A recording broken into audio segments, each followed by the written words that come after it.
আমার সঙ্গে যখন প্রচারে বেরিয়েছে গ্রামের মহিলারা কিন্তু খুব ভীষণ রিয়াক্ট করছেন। আমি ওনাকে আগেই বলে দিয়েছিলাম গ্রামে এসো না। আমি তো আইনানুগ বিয়ে করেছি, বেশ করেছি। বিয়ে আমার অত্যন্ত পার্সোনাল একটা ব্যাপার, তার সঙ্গে রাজনীতির সম্পর্কটা কোথায়?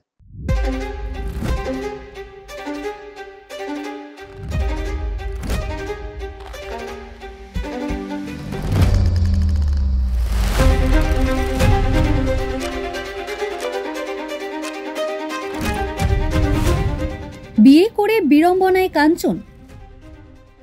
গ্রামের মহিলারা ভীষণ রিয়্যাক্ট করছেন বলে প্রচারে গিয়ে বিধায়ক কাঞ্চন মল্লিককে প্রচারের গাড়ি থেকে নামিয়ে দিলেন তার লোকসভার সাংসদ প্রার্থী কল্যাণ বন্দ্যোপাধ্যায়।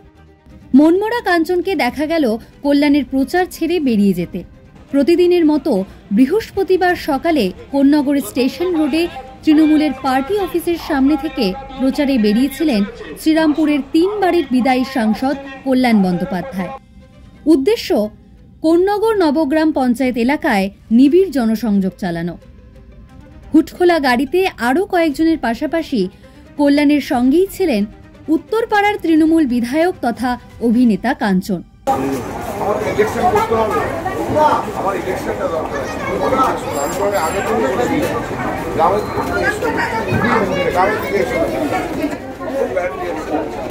কিন্তু প্রচার শুরুর আগেই কাঞ্চনকে চলে যেতে বলেন কল্যাণ।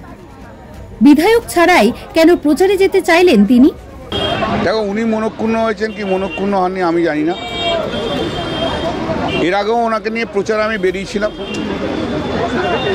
উনি আমার সঙ্গে যখন প্রচারে বেরিয়েছে গ্রামের মহিলারা কিন্তু খুব ভীষণ রিয়াক্ট করছেন। আমি ওনাকে আগেই বলে দিয়েছিলাম গ্রামে এসো না। আর শুধু আমার সঙ্গে প্রচারের সময় কেন থাকছে? একটা এমএলএ তো অন্য দিনগুলো তো প্রচার করবে, সে তো কিছু করছে না। আমাকে নির্বাচন করতে হচ্ছে, মানুষের মন যা আছে আমাকে তো বুঝতে হবে। আমি তো কোনো ব্যক্তি বিশেষের জন্য নই, আমি সমষ্টিগত মানুষের জন্য। আমি কোনো সমষ্টিগত মানুষকে কষ্ট দিতে পারবো না, কোনো ব্যক্তি বিশেষের তাদের আনন্দ বা সুখের জন্য।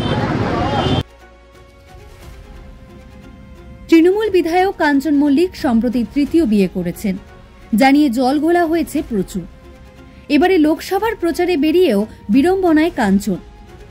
আনন্দবাজার অনলাইনের তরফে এ বিষয়ে প্রতিক্রিয়া জানার জন্য কাঞ্চন মল্লিকের সঙ্গে যোগাযোগ করা হলে তিনি জানান, এর আগেও তো আমি কল্যাণদার সঙ্গে প্রচার করেছি, আমার বিধানসভায় উত্তরপাড়ায় করেছি, নবগ্রাম করেছি, কোন্নগর করেছি, মাখলা করেছি, সবই করেছি। আজকে গিয়ে যখন উঠলাম বললো যে কাঞ্চন তুমি আজকে গ্রামের মধ্যে ঢুকো না, আগে ওই গ্রামটা একবার বলে যায়, গ্রামগুলো তোমাকে দেখলে রিয়াক্ট করছে, সরি টু সে, ঠিক এইভাবে বলেছেন, সরি টু সে তুমি যেও না, আমাকে ভোটটা করতে দাও, আমাকে তো ভোটটা করতে হবে, ভোটটা আমি নেমে চলে এসেছি। এখন তো আমার কথা হলো, আমার দলীয় নির্দেশ, আমি মানে দলীয় প্রচারে গেছি। এখন তিনি যদি না চান তাহলে আমি যাব না। এবং উনি নাকি পরে একটা ইন্টারভিউ আমি দেখলাম, গ্রামে গেলে নাকি মহিলারা রিয়াক্ট করছে। কিসের জন্য রিয়াক্ট করছেন আমি তো সেটাই ক্লিয়ার নই, মানে কারণটা কি মহিলাদের বিক্ষোভের? আমি তো এতগুলো জায়গায় প্রচার করলাম, সেখানে তো মহিলারা কোথাও আমার বিক্ষোভ দেখাননি।